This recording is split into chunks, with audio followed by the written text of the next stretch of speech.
Alors, bonsoir à tous et à toutes. Merci d'être ici ce soir pour cette séance de l'Observatoire du cinéma au Québec.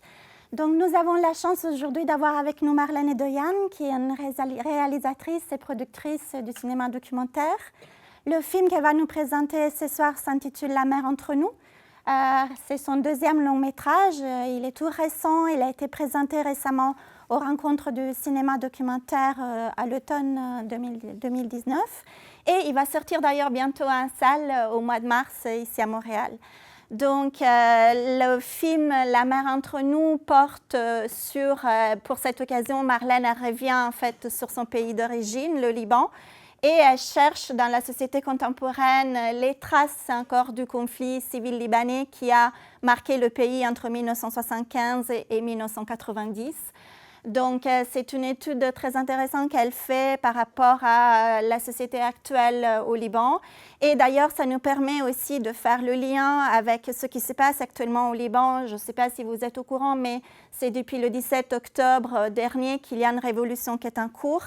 Donc, il y a eu énormément de manifestations populaires, un mouvement très intéressant où les jeunes générations étaient très impliquées et qui continue encore aujourd'hui et qui demande notamment une réforme du gouvernement actuel et qui est une manifestation, un mouvement en fait qui touche la société contemporaine actuelle tout entière. Donc, ça nous permet d'ailleurs, ce film, de faire le lien avec ce qui se passe actuellement. La mer entre nous, en fait, pour ce film, Marlène suit l'histoire de deux femmes qui appartiennent à deux communautés différentes. Il faut savoir que le Liban, c'est une société très complexe et le Talibanais compte bien 18 communautés religieuses officielles. Donc, dans ce documentaire, Marlène suit l'histoire de Hayat et Wafa. Et à travers elle, en fait, on arrive à saisir encore les fractures, les cicatrices qui concernent le conflit civil et qui sont encore présentes dans la société civile libanaise. Et aussi, quel est le regard en partie des jeunes générations sur ce conflit. Donc, c'est un film qui nous permet d'avoir une vision sur ce pays sur lequel on n'arrive pas toujours à avoir des informations récentes vis-à-vis du contexte actuel. Donc, c'est une belle occasion pour nous d'avoir ce soir Marlène Edoyan, que je remercie beaucoup pour sa disponibilité. Donc, je vous laisse à la projection du film et ensuite on reprendra la discussion avec elle. On pourra revenir et discuter ensemble avec elle. Alors, merci beaucoup à Marlène d'être ici avec nous ce soir et de nous avoir offert la possibilité de voir ce film qui est très, très riche. C'est un film qui à la fois revient sur l'histoire récente du Liban, qui nous présente des enjeux du présent, en fait, et qui nous permet de mieux comprendre ce qui se passe actuellement à Beyrouth. Alors, c'est ton deuxième long métrage. Oui. Pourquoi ce film? Comment est-ce que tu as entamé les recherches pour le réaliser? J'imagine que ça a été un long processus. Oui, absolument. Oui, je suis libanaise d'origine. Alors, j'ai grandi dans cette guerre civile. Je suis née dedans, en fait. Et j'avais des vécus personnels, des histoires personnelles reliées à la guerre civile. Mais quand tu grandis dans un milieu où il y a autant de violence, quand tu es jeune, tu ne comprends pas nécessairement les enjeux, qu'est-ce qui se passe, pourquoi les gens tuent les autres. Et tu sais, oui, c'est vrai que j'ai grandi dans ça, mais une fois la guerre civile est terminée, je pense que les gens voulaient plus savoir et plus parler. Et maintenant, les Libanais comprennent qu'il y avait toute une amnésie. Ils voulaient mettre ça dans une boîte et plus parler de la guerre civile. Mais en fait, quand tu fais ça, à un moment donné, il y a une explosion qui arrive quand tu ne traites pas les choses comme il faut. Alors, dans cet ordre-là, aussi pour moi personnellement, en 2014, en fait, j'ai quitté le Liban dans mes vingtaines et je voulais partir, je voulais rien savoir de ce pays. Je me disais, je veux partir et, tu sais, trouver quelque chose de nouveau. Mais je retournais très régulièrement Et c'était en 2004. Mais je pense qu'il y avait dizaines, après la guerre, il y avait 10 ans après la guerre où c'était calme, il y avait il y avait des projets de reconstruction et changer l'image de ce pays, surtout la centre-ville qui était détruit complètement. Ils voulaient refaire une nouvelle image de ce pays qui était moderne, différent de tous les autres pays dans le Moyen-Orient. Et justement, le Liban est très différent. C'est assez moderne, contemporaine. Mais en fait, c'est ça. Avec le temps, je voulais retourner. À chaque fois que je retournais, le pays changeait. Au début, c'était bien, mais à partir de quand la guerre civile en Syrie a commencé, j'ai trouvé que cette amnésie, l'oubli n'était plus là. Les gens commençaient à parler. Ils utilisaient le même discours quand il y avait la guerre civile. Les tensions sectaires, the us and them, l'inconnu pour l'autre, avait commencé à être, tu sais, les mots comme, surtout on entend quand les gens parlent de les réfugiés syriennes, alors les xénophobies dans le pays avaient surmonté, je pense. En 2014, j'ai montré mon premier long métrage dans un festival là-bas. Et c'est là que j'ai commencé à parler avec des jeunes réalisateurs, producteurs. Et c'était vraiment un bon moment pour moi de penser peut-être qu'il y avait quelque chose que je pourrais faire, filmer. Et j'avais lu un article basé sur le livre de Hannah Arendt, The Human Condition, où elle parlait de pays où il y avait les pays post-moment de crise, quand les gens ne peuvent plus vivre ensemble dans la souveraineté, comment tu vis, tu partages un espace avec l'autre, l'espace public, quand tu as peur de l'autre. Alors, j'ai commencé de parler avec les gens alentour de moi. En fait, quand j'ai posé des questions dans une façon critique, est-ce que toi, tu vas dans l'est de Beyrouth? Est-ce que tu as peur de l'autre? J'ai réalisé qu'en fait, oui, les gens, ils avaient peur. Mais ça dépend. Comme il y a une partie de la centre-ville, comme le quartier Hamra. Tu sais, il y a certains quartiers cosmopolites où il y a un mélange, il y a un mix de tous les horizons. Mais sinon, les barricades, quand ils ont tombé, les barricades psychologiques sont pris la place. C'est les barricades. Oui, et la barricade mentale, si tu veux. Et en fait, quand j'ai vraiment commencé à poser ces questions, j'ai réalisé que ces divisions, ils étaient toujours là. Alors, ça m'a pris, malgré le fait que je viens de cette culture-là, ça m'a pris quand même beaucoup de temps. Je voulais vraiment faire une recherche de base, comprendre moi-même cette guerre civile. Et le casting, ça a pris assez longtemps, en fait. Okay. On pourrait peut-être expliquer, pour ceux qui ne connaissent pas, le rapport à la ville qui est quand même très important par rapport à la guerre civile. Donc, Beyrouth avait été divisée en deux. Oui. Il y avait une ligne de démarcation qui séparait Beyrouth-Est et Beyrouth-Ouest. Oui, exact. Beyrouth-Est, c'était la partie chrétienne, du moins où il y avait une majoritairement chrétienne. La partie Ouest, c'était plutôt interconfessionnel, qui est devenue une majorité musulmane. Oui, exact. Et donc, ces divisions, est-ce que tu considères qu'elles sont encore présentes aujourd'hui, tous les récents? Et puis, dans quel quartier de la ville as-tu tourné le film, d'ailleurs? Oui, exactement. J'ai voulu choisir En fait, pour moi, il fallait trouver non seulement des bons personnages pour parler de ces sujets, mais trouver vraiment, localiser des quartiers. À travers ces quartiers, aller vraiment parler, faire un portrait de ces communautés. En fait, la question, c'est que au niveau des quartiers... C'était dans quel quartier as-tu tourné le film? OK. En fait, c'est ça. La musulmane, chiite, on peut dire, Hayat, elle vit dans le quartier majoritairement. Mais en fait, Nabra, Bouch Hamoud, c'est connu pour que ça soit un quartier très mixte. Mais Nabra, dans les dernières 15 ans, ça a devenu comme une stronghold de Hezbollah. Et c'est là qu'elle habite elle-même. Et je voulais vraiment filmer plus dans les quartiers de Dahieh, les banlieues sud de Beyrouth, où que je trouvais il y avait une grande majorité des chiites. Mais je pense à cause de la sécurité. Ouais, c'était très difficile d'avoir les permis de tournage. Absolument. Et je dis peut-être ce serait même pas possible de tourner dans ce quartier comme je voulais, en liberté. J'ai rencontré Hayat. C'est une longue histoire, mais finalement, quelqu'un m'a mis en contact avec elle. Je la trouvais fascinante. J'attendais la façon ils m'ont parlé d'elle. J'ai pensé qu'elle sera... en tout cas, même moi, je pense, on a tous des pensées stéréotypées un petit peu. Elle arrive avec une nose ring complètement...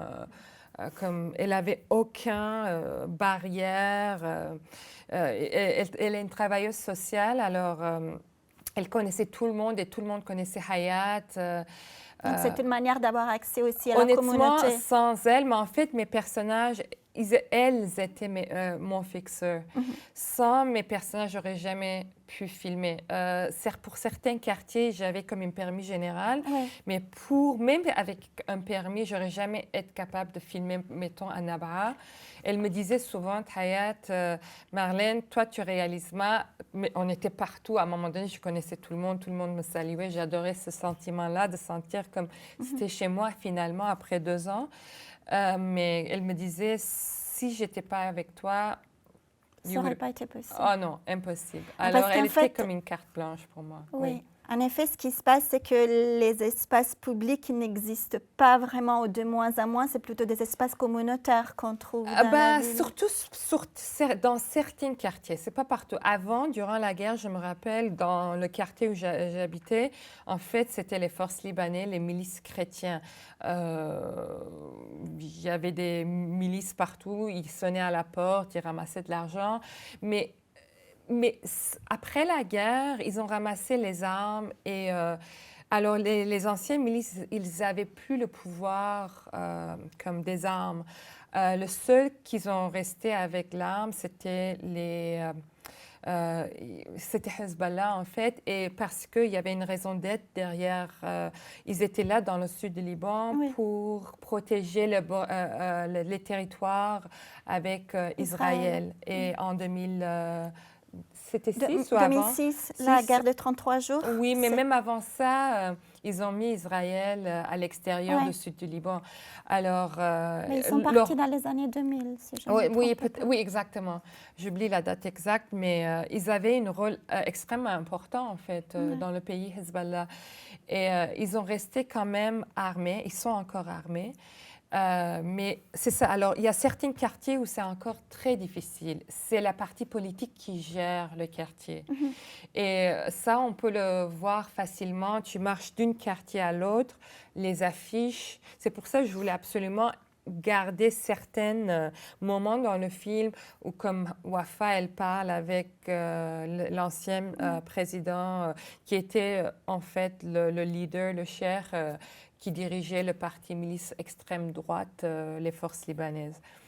Tu vois, tu marches d'une rue à l'autre, des fois c'est l'extrême droite. Non, il n'y a pas une extrême droite en fait. Oui, l'extrême droite, les milices chrétiennes. L'autre quartier, c'est le Parti socialiste. L'autre, c'est un quartier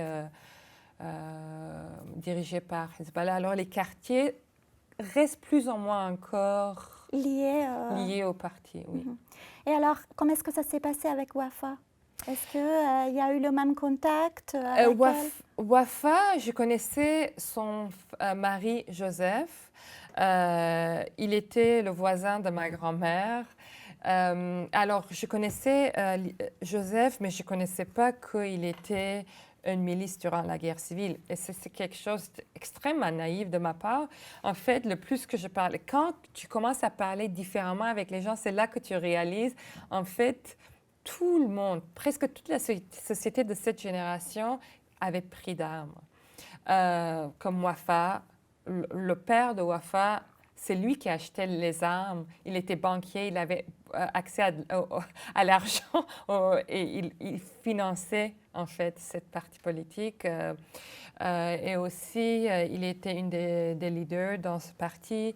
Joseph, qui combattait son frère, tout le monde combattait, avait pris l'arme pour combattre. Ouais. Est-ce qu'elles se sont rencontrées pendant le tournage? Est-ce que tu as eu la possibilité de créer une occasion de rencontre entre les deux? Et est-ce qu'elles ont vu le film? En fait, au début, j'ai pensé que oui, je pourrais créer une situation, mais en fait, je réalisais que dans la vraie vie, parce que je voulais que ça soit très naturel, c'est pour ça que c'est filmé comme cinéma direct, je me disais, OK, si ces deux femmes, est-ce qu'elles ont une raison de se rencontrer dans la vraie vie? Et la réponse était non. Alors pourquoi créer une situation fausse juste pour le film? Je ne trouvais pas ça comme absolument nécessaire. Elle savait qu'il y avait une autre femme principale, mais en fait, il y avait beaucoup plus de personnages. Il y avait une troisième femme aussi. Et on a resté, comme elle s'appelle Salwa Saed. Elle était une ancienne combattante avec les communistes, en fait. Elle était une vraie combattante qui qui participait durant la guerre. Une femme de 65 ans maintenant, incroyable. Elle avait continué ses études, elle est une sociologue. Mais malheureusement, son discours, elle était très académique, un peu. Elle ne fitait pas avec le discours de ces deux femmes-là. Oui, c'est ça. Il y avait beaucoup plus de personnages et j'ai pensé si je ne peux pas trouver...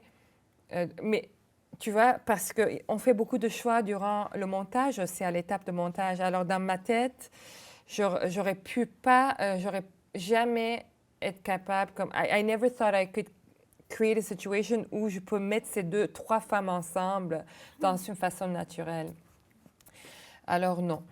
Donc en fait, il n'y avait pas la volonté de chercher un représentant de chaque communauté pour avoir une image plus panoramique? Pas nécessairement, parce que j'ai rencontré et j'ai filmé avec plusieurs gens, avec des jeunes aussi, avec des activistes, des militants, des jeunes universitaires, des types de militants qu'on voit maintenant dans les rues à Beyrouth. Mais c'est ça, il y avait plusieurs genres de personnages avec qui j'avais filmé. Mm-hmm. Mais finalement, parce que j'avais passé plus de temps avec ces deux femmes-là. Donc c'était la relation personnelle qui a permis de... Oui, exactement. Et la façon dont on avait tourné avec ces deux femmes-là était différente que comment on avait tourné avec les jeunes. On n'avait pas autant d'accès avec les jeunes ou avec Salwa comme on avait avec ces deux femmes-là. Alors, la dynamique avec le caméra, avec moi, c'était pas la même chose. Alors, à la fin, en fait, la caméra ment pas. Tu sais, tout est franche devant la caméra et on ne peut pas forcer des situations, des moments, des séquences. Mm-hmm. Alors, il fallait couper les autres personnages. Et alors, au-delà de ces deux femmes, il y a aussi des personnages qui sont aussi très intéressants dans ton film, c'est-à-dire Hélène, qui travaille avec Hayat. Oui, Wafa. Wafa, pardon, et qui représente toute une couche de la société libanaise, oui, tout aussi intéressante. Ouais. Et puis aussi les jeunes générations. Ouais. Alors, quelle place voulais-tu attribuer en fait à ces deux personnages et comment est-ce qu'ils nous permettent de saisir quelque chose de la société actuelle au Liban? Oui, mais pour parler d'Hélène, en fait, j'avais même une autre personnage. Elle s'appelait Malika, d'origine, elle vient de Sri Lanka. Je connaissais cette femme depuis 20 ans. Une travailleuse domestique. Je trouvais son histoire incroyable, une femme très forte. Pour moi, faire un film sur la société libanaise sans parler de la vie quotidienne de ces femmes ou hommes qui viennent d'ailleurs. Tu sais, des fois, ils habitent au Liban pendant 20 ans et ils n'ont aucun... C'est comme des... citoyens, ils n'ont pas accès à... Ils n'ont aucun droit dans le pays. Mm-hmm. Et Je voulais absolument parler d'eux. Mais Malika, comme les autres personnages, on a coupé le personnage de Malika. Alors, et quand j'ai vu qu'il y avait Hélène, qui habitait finalement dans cette famille-là, ben, je dis, OK, c'est une façon encore plus naturelle et organique de parler de cette situation. Et je savais que peut-être ça ne fitait pas nécessairement le portrait de ces gens ou les thèmes politiques, mais je voulais absolument garder Hélène, l'histoire d'Hélène. Dans le film. Dans le film. Et pour les jeunes, pour moi, encore une fois, je voulais avoir plus de personnages jeunes, mais encore une fois, comme il fallait rester juste avec Anthony, qui est le fils, qui veut absolument rien savoir de ses partis politiques. La mère force ce jeune de participer, est engagé, mais il veut absolument rien savoir.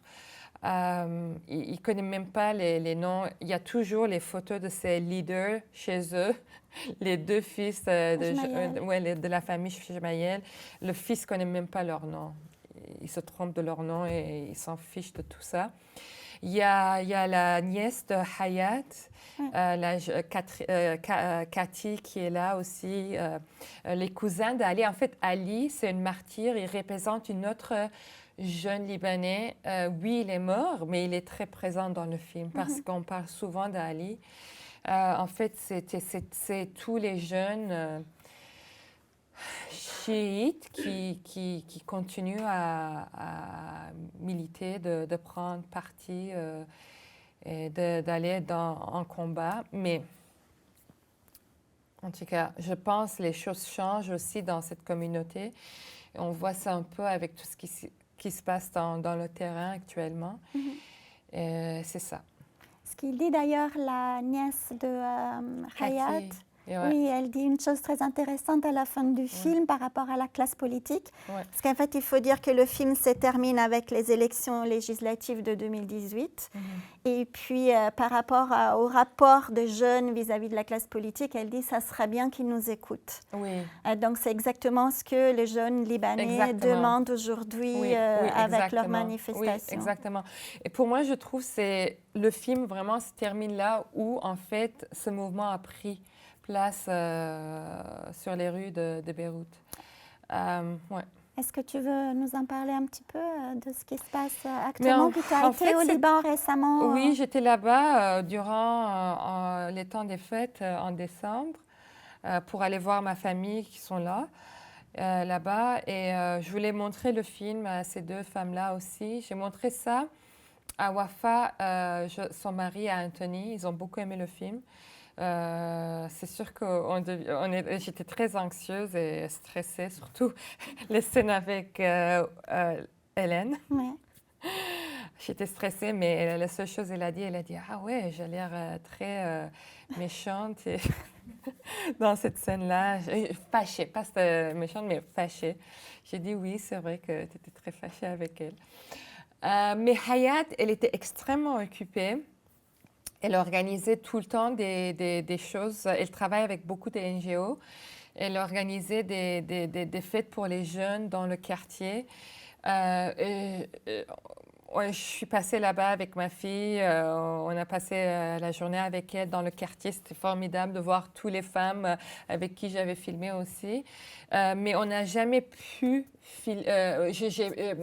fixer une heure ou une date pour lui montrer le film, malheureusement.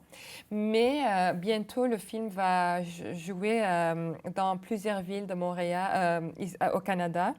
Montréal, Toronto, Ottawa et peut-être Halifax, avec le festival libanais, du cinéma libanais. Le cinéma au Canada, oui.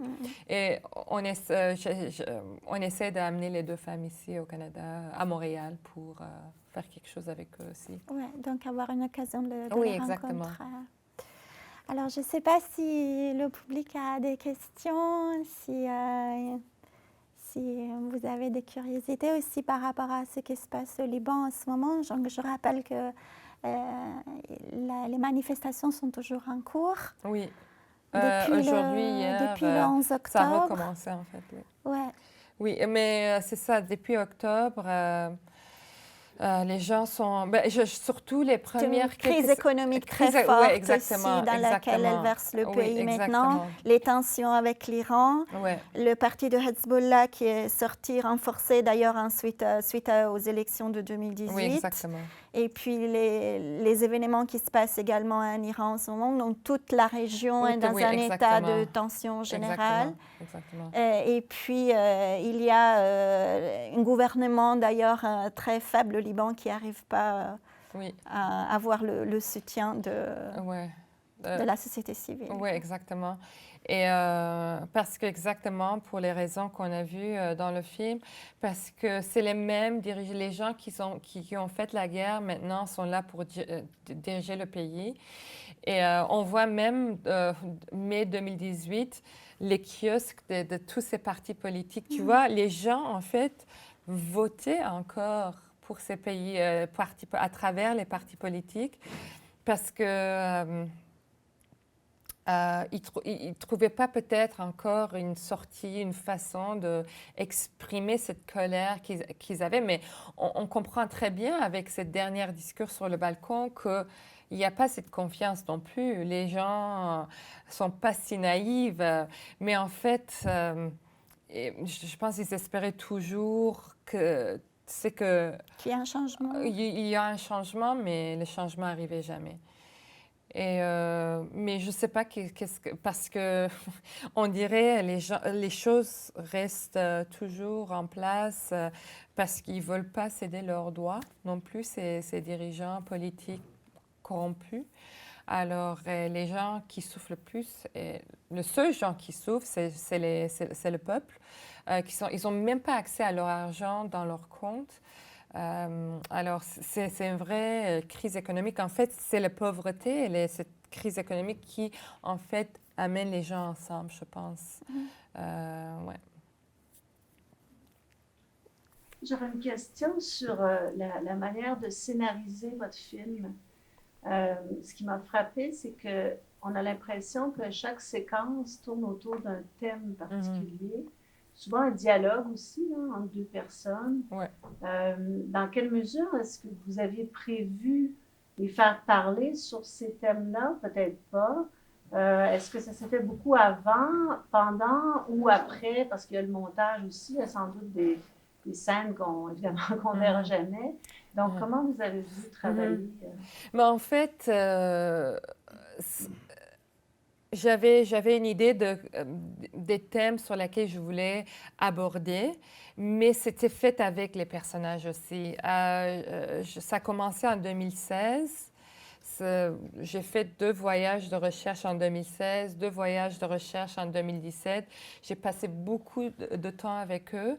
Et juste quand tu passes beaucoup de temps avec tes personnages, là, tu commences à savoir, OK, Wafa, elle est capable de me parler de ce sujet. Qu'est-ce qu'elle a dans ça? Il y a son père, c'est une force austère dans sa vie, qui est un homme très fort, il marche dans la rue, tout le monde lui appelle le boss, le boss, le boss. Alors, tu vois, quand à chaque fois les deux sont ensemble, ils vont parler du passé. OK, pourquoi la guerre? Tu vois, tu commences à comprendre comment la dynamique marche, qui sont les gens alentour d'eux, qui font partie de leur vie. Wafa, elle parle tout le temps de sa partie politique, alors il fallait absolument.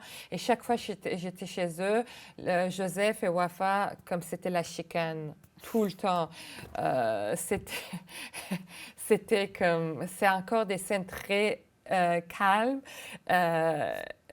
parce que quand les deux commencent à parler, ben, écoute, ça des fois. C'est vrai. Ouais, c'est des moments intenses. Alors, je savais qu'il fallait absolument filmer des scènes avec son mari, son fils, les entraînements qu'elle faisait avec lui. Je voulais, dans le village, il y avait le personnage Druze. Alors, tu vois, c'était vraiment construit avec eux. Avec Hayat, je voulais absolument filmer dans son quartier.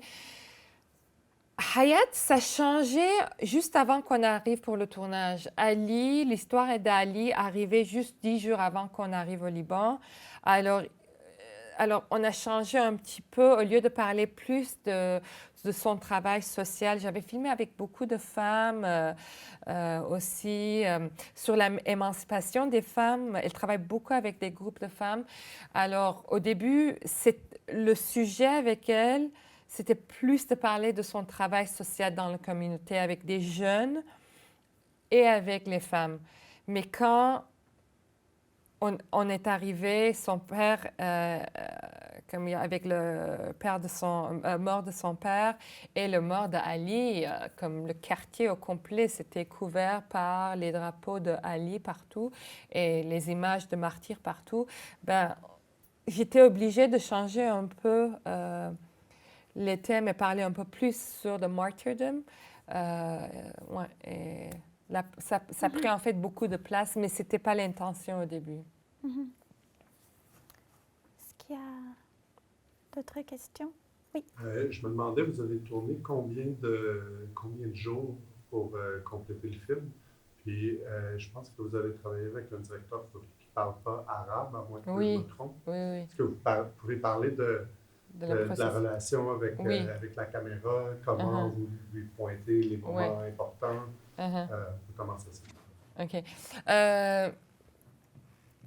La première question, la première partie, vous avez dit? Combien de jours de tournage? Ah oui, OK.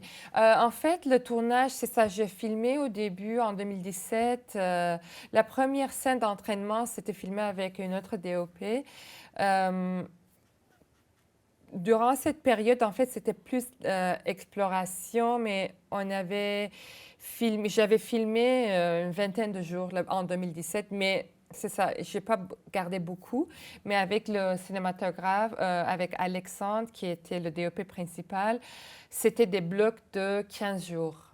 15 jours, 15 jours. 2 fois, on a filmé dans 2 blocs, alors 1 mois de tournage en total. Mais Alex, c'est quelqu'un qui filme beaucoup dans la fiction. Et on avait fait beaucoup de pre-prod, des moments où on parlait beaucoup de comment on filme, l'approche, le style, comment il faut approcher. Justement, on a parlé beaucoup de comment on va faire pour que toi, tu filmes avec tes personnages et tu parles pas l'arabe. Alors, on a parlé de tout ça, en fait. Alors, mon devoir comme réalisatrice, c'était d'arriver et avoir planifié un tournage un peu comme un calendrier d'un tournage de fiction. Il fallait savoir exactement les jeux, comment on filmait, qu'est-ce qu'on filmait. Il fallait être extrêmement organisé. C'est pour ça ça a pris juste 15 jours et 15 jours, qui n'est pas long pour un documentaire. Souvent, les gens filment des mois et des mois, des heures et des heures. Mais en fait, je trouve ça un exercice extrêmement intéressant. Je suis très contente d'avoir travaillé avec Alex, qui m'obligeait en fait de vraiment penser à filmer dans cette manière, parce que tourner à l'international, où tu payes pour le per diem, les hébergements, tu sais, les accommodations pour l'équipe et tout, il fait très efficace. Tu ne peux pas juste rester OK, tu ne peux pas, t'as pas le temps de penser de, OK, qu'est-ce qu'on filme, comment on va filmer. Il faut avoir tout pensé, il faut vraiment planifier tout ça à l'avance. Peut-être, mais en fait, je prépare un autre voyage, je suis en développement pour un autre projet. En fait, quelque chose que je n'ai pas fait avec Alex, que j'aimerais faire pour le prochain film, c'est même durant le développement, il faut absolument passer du temps à explorer le style. Parce que même durant tu sais, quand tu commences à tourner, il faut savoir exactement comment tu filmes les extérieurs, les intérieurs. Il faut faire tous ces tests de mood et atmosphère. Un peu comme le fiction, je trouve ça très intéressant et tu sais, ça reste pas un film militant. En fait, tu penses à l'esthétique et c'est un processus assez intéressant. Au début, juste pour avoir... le premier 2-3 tournages, on a dit, OK, ça ne va pas être les choses les plus importantes à garder parce que ça nous a permis d'expérimenter un peu avec, avec le processus de tournage, juste pour trouver un langage entre moi et lui. OK, quand... Tu sais, on avait des signes. Je lui faisais des signes. Il me regardait souvent. Quand je lui donnais le OK, il changeait le plan, la caméra. Des fois, à la fin, il a compris juste avec la façon dont les gens parlaient, les tensions, les voix. Même cette scène avec Hélène, il a compris. Il m'a dit, j'ai dit, comment tu as tourné cette scène? C'est magnifique. Tu as resté sur Hélène. Ben, il a dit, c'est juste avec, tu sais, les grimaces des gens, les émotions que... Ben, c'est ça prend beaucoup d'intuition. Il a fait un super bon travail. C'était pas facile. On a échoué quelques tournages aussi. Le tournage sur le balcon, c'était un désastre. Juste la façon qu'on avait mis les personnages en triangle, un peu comme une L, ça marchait pas. La caméra, tu sais, on était incapables. Elle parlait tout le temps, les 3 femmes en même temps. Alors, pour lui, c'était un vrai défi de bouger d'un personnage à l'autre. Alors, je ne sais pas comment on a... Mais Ariane, elle a fait un incroyable travail de montage aussi. En fait, c'est trial and error. Des fois, ça marche. Mais je peux dire 85% du temps, ça marchait, mais des fois, il y avait des tournages où c'était un peu plus difficile que l'autre. Mais en général, ça a bien été. Les plans de la ville, est-ce que c'était prévu d'avance ou est-ce que c'est quelque chose que... Honnêtement, avec la... Oui, surtout à Rebours. Oui. C'est-à-dire que sur la voiture. Oui, avec... exactement. Ça, c'est quand même intéressant parce que Beyrouth est toujours filmé comme ça Oui, dans le film. Oui, exactement. En fait, je voulais que le traitement de la ville soit un peu plus onirique aussi et plus souvent, cette présence de la ville. Mais on n'a pas passé assez de temps sur les visuels, je trouve. Ça nous manquait un peu sur le côté. On a filmé beaucoup avec nos personnages, mais on n'a pas filmé assez dans la ville. Et on voit les personnages un peu marcher sur les rues, mais pas assez. Je voulais vraiment que ça soit onirique, comme visceral, un peu poétique. C'est pour ça qu'on a décidé de filmer. On était sur une pick-up. On a fait le tour de la ville 3 fois. Pendant 3 heures, on a tourné, on a filmé un peu partout. Ouais. Non, c'était intéressant parce que c'est quand même aussi partie de la narration elle-même, Oui, Beyrouth, exactement. quelque part. Oui, la ville. En fait, la ville ici devient un peu comme une canvas sur laquelle on met nos personnages. C'est comme ça que je voyais le traitement, en fait. Mm-hmm. Oui, Karen. Oui, en parlant de la ville, moi je trouve que le film dresse aussi genre, comme une géographie de la ville sans vraiment le vouloir. Puis elle crée de cette manière genre vraiment comme un visuel onirique de la ville parce que les 2 familles vivent en périphérie. Mm-hmm. Les 2 familles sont en banlieue. Puis il y a tout le temps discussion de Beyrouth, mais Beyrouth est tout le temps, genre c'est tout le temps un voyage de rentrer à Beyrouth. Puis ayant connu Beyrouth, je sais que quand il parle de là-bas, Nabaa par exemple, Chiyeh, c'est la banlieue. C'est vraiment la banlieue de Beyrouth. Puis il y a vraiment une discussion à propos de Beyrouth, la ville, mais on est tout le temps en dehors.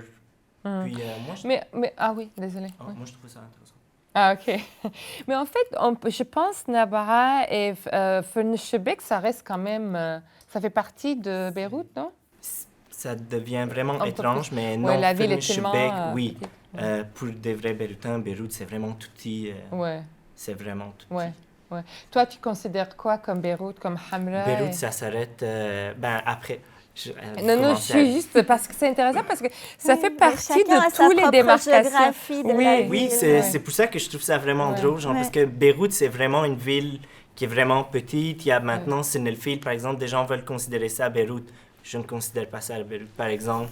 Genre, ça s'arrête, par exemple, disons, Tayoune, ça se termine ici. Peut-être juste un peu après. Mais après, Chieh, c'est devenu la banlieue. Après, Mathaf, on continue un peu. Mais après, genre, Soul Ahad, ça devient plus Beyrouth, par exemple. Avant, Forum de Beyrouth. Même, Burj Hamoud, par exemple, c'est aussi considéré un peu la banlieue. Après, Marmkhaïl, c'est plus Beyrouth pour les gens de Beyrouth, genre. C'est ça que je trouve ça vraiment... Même si on parle des distances comme mini. C'est vraiment tout petit, mais tout petit, moi, je trouve ça fascinant de regarder ce film, puis ayant vécu dans Beyrouth, puis maintenant à Montréal, je trouve que voir la géographie, c'est quand même vraiment différent. Et c'est très difficile de filmer dans des villes, je trouve. C'était un défi incroyable.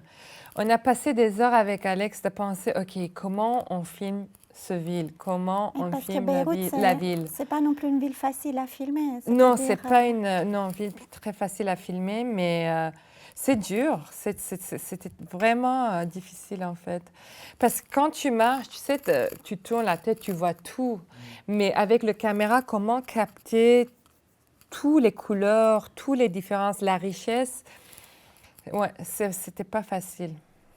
Mais je souligne aussi le point de la géographie, parce que même le titre, La mer entre nous, ça suppose un positionnement géographique de deux choses, entre deux choses. Il y a vraiment cette idée de genre, ces deux personnages qui vivent vraiment proches. Vous n'avez même pas dit dans quel quartier Wafa était. Fenechebek. Fenechebek. Oui. Mais ça dépend où elle a grandi. Son père, c'est Fenechebek, sinon Dubaï. C'est encore plus loin. C'est ça, parce qu'elle a pris l'autostrade. Elle a passé.